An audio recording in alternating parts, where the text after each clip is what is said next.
Les nouvelles en détail.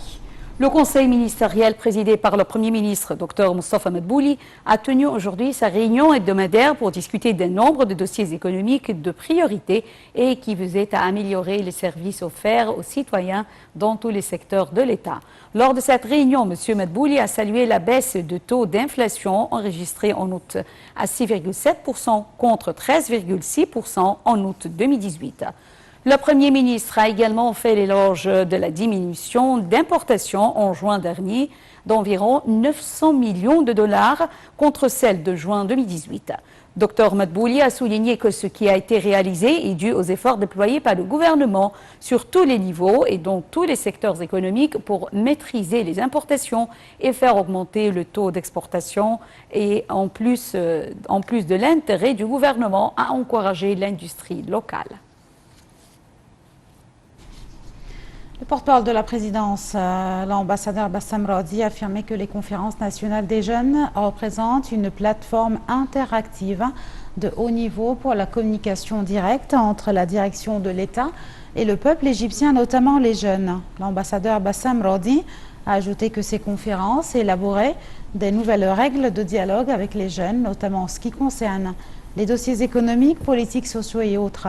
Cette déclaration a eu lieu à l'occasion de la tenue samedi prochain de la 8e édition du Forum national de la jeunesse au Palais des Congrès d'Al-Manara au Nouveau-Caire, avec la participation de plus de 1600 personnes, en majorité des jeunes universitaires du programme du PLP, Presidential Leadership Program, et des jeunes participants aux projets nationaux de développement, ainsi que de jeunes hommes d'affaires. Et concernant l'agenda du forum, 3 sessions vont se tenir pendant la journée, dont la principale session, questions au président, As'al al-Raïs, ainsi que 2 autres sessions. La Cour pénale du Caire, présidée par le conseiller Mohamed Chérine Fahmi, a condamné à la réclusion à perpétuité 11 leaders appartenant à l'organisation terroriste des Frères, à leur tête Mohamed Badia, Khairat al-Shatir, Assam al-Arian et Mohamed el-Beltaghi. Ces accusés ont été jugés pour leur rôle dans le procès d'espionnage avec des organisations et des partis étrangers hors d'Égypte, fuite des secrets relevant de la sécurité nationale de l'Égypte, la coordination avec des organisations terroristes armées à l'intérieur et à l'extérieur du pays. La Cour pénale a en outre condamné à 10 ans de prison à perpétuité contre 3 autres membres de la confrérie, extinction de l'action publique pour raison de mort de l'accusé Mohamed Moursi.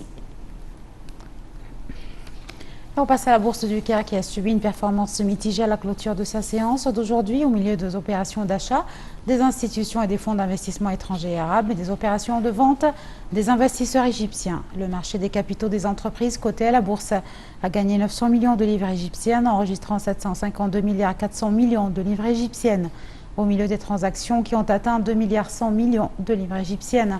Le principal indice EGX 30 a haussé de 0,39%, enregistrant 15 014,82. L'indice des petites et moyennes entreprises EGX 70 a haussé de 0,01%, enregistrant 556,63. L'indice le plus élargi EGX 100 a chuté de 0,05%, enregistrant 1481,06.